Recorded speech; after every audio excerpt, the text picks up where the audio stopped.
സ്റ്റീലിൽ building പണിയണോ കോൺക്രീറ്റിൽ building പണിയണോ? ഞാൻ സ്ഥിരം കേൾക്കുന്ന ഒരു ടോപ്പിക്കാണ്. അപ്പോൾ ആദ്യമൊക്കെ ഞാനും കൺഫ്യൂസ്ഡാണ്. സ്റ്റീലല്ലേ നല്ലത്, ടെൻസൈൽ സ്ട്രെങ്തും കൺസ്ട്രക്ഷൻ ഈസിനെസ്സിനും. ശരിയാണ്, നമ്മൾ കേരളത്തിലാണ് താമസിക്കുന്നതെന്നതും മറന്നു പോരുത്. കാര്യം കേരളത്തിലെ ലോഡിങ് അൺലോഡിങ് ചാർജ് ആരും മിണ്ടാറില്ല. കാര്യം ഞാൻ ഈയിടെയായിട്ട് കോയമ്പത്തൂർ ഒരു ആവശ്യമായിട്ട് പോയപ്പോൾ അവിടെ കണ്ടത് സ്റ്റീൽ കൺസ്ട്രക്ഷൻ്റെ മാർവലസ് എൻജിനീയറിങ് പ്രിസിഷനും സ്പീഡുമാണ്. നമ്മൾ ഒരുപാട് വീഡിയോസ് കാണുന്നുണ്ട്. IIT മദ്രാസ് നേതൃത്വത്തിൽ ആറ് ദിവസം കൊണ്ടൊരു ബിൽഡിംഗ് പണിതു. എന്തുകൊണ്ട് കേരളത്തിൽ വരുന്നില്ല? സിമ്പിളാണ്.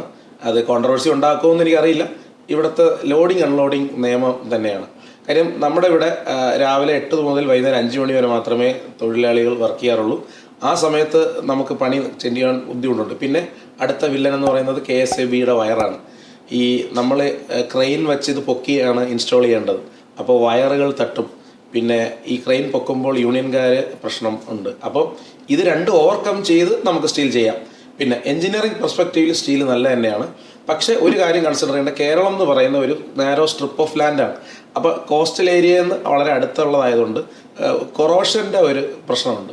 അപ്പോൾ ആൻറ്റി കൊറോസീവ് ട്രീറ്റ്മെൻറ്റ് കൂടെ നമ്മൾ സെക്ഷൻസിൽ ചെയ്യുമ്പോൾ ഓവറോൾ RCCയുടെ അതായത് കോൺക്രീറ്റ് സ്ട്രക്ചറിൻ്റെ കോസ്റ്റിൻ്റെ സൂപ്പർസൈഡ് ചെയ്യും. അപ്പോൾ ഇത് എവിടെയാണ് ഗുണമെന്ന് പറഞ്ഞാൽ, ഒന്ന് ഫാസ്റ്റായിട്ട് കൺസ്ട്രക്ഷൻ ആവശ്യമുള്ളിടത്ത് വെയർ ഹൗസ്, അവിടെ നമുക്ക് പൈസയല്ല ടൈമാണ് പ്രഷ്യസ്. രണ്ടെന്ന് പറയുന്നത് ഈ ലീസ്ഡ് ലാൻഡ്. പലപ്പോഴും ലാൻഡിൻ്റെ പ്രൈസ് ഭയങ്കര കൂടുതലായതുകൊണ്ട് ലീസ് എടുത്താണ് ഇപ്പോൾ റിയൽ എസ്റ്റേറ്റ് സെക്ടറിൽ കണ്ടുവരുന്ന ഒരു പ്രവണത. ഷോറൂംസ്, സൂപ്പർ മാർക്കറ്റൊക്കെ പണിയുന്ന അങ്ങനെയുള്ളവർക്ക് ഒരു 10 വർഷം കഴിഞ്ഞാൽ ഇത് റീയൂസ് ചെയ്യാമെന്നുള്ളതുകൊണ്ട് ഇത് ലാഭമാണ്. പക്ഷെ ഒരു വീട് ഇത് പ്രാക്ടിക്കലാണോ എന്ന് ചോദിച്ചാൽ അല്ലാന്ന് തന്നെയാണ് എൻ്റെ ഉത്തരം. പക്ഷേ ഇത് സബ്ജക്റ്റീവാണ്. ചിലർക്ക് അത് ആവാം, ചിലർക്ക് ആവാതിരിക്കാം. പക്ഷേ എൻ്റെ ഒരു പെർസ്പെക്റ്റീവിൽ സ്റ്റീൽ സ്ട്രക്ചർ വീടുകൾക്ക് അനിവാര്യമല്ല. ഇപ്പോൾ ഫോർ എക്സാമ്പിൾ നമ്മുടെ ജാക്ക് കൺസ്ട്രക്ഷൻ്റെ ഓഫീസ് നമ്മൾ സ്റ്റീലിൽ ഒരു ഷോറൂമായിട്ട് തന്നെ ഇവിടെ ചെയ്തിട്ടുണ്ട്. ഇത് എന്തിന് ചെയ്തു എന്ന് പറഞ്ഞാൽ, പലപ്പോഴും സ്റ്റീലിൻ്റെ ഇൻസ്റ്റാൾ ചെയ്ത ഒരു സ്ട്രക്ചർ എക്സ്പീരിയൻസ് കസ്റ്റമർക്ക് കിട്ടുന്നില്ല. ജാക്ക് കൺസ്ട്രക്ഷനെ സംബന്ധിച്ച് നമ്മുടെ ഓഫീസ് തന്നെ ഇതിൻ്റെ ഒരു മോഡലാക്കി ചെയ്തിട്ടുണ്ട്. നിങ്ങളെല്ലാവരും നമ്മുടെ ഓഫീസിലേക്ക് നമ്മൾ ഇൻവൈറ്റ് ചെയ്യുകയാണ്. വന്ന് എക്സ്പീരിയൻസ് ചെയ്യും. നിങ്ങൾ തന്നെ ഇവാലുവേറ്റ് ചെയ്യും whether you want or not. കാര്യം പല സ്ഥലങ്ങളിലും നമ്മൾ സ്റ്റീൽ സ്ട്രക്ചർ കാണണമെങ്കിൽ വളരെ റിമോട്ടായിട്ടൊക്കെ പോയി ട്രാവൽ ചെയ്ത് ബുദ്ധിമുട്ടേണ്ടതുണ്ട്.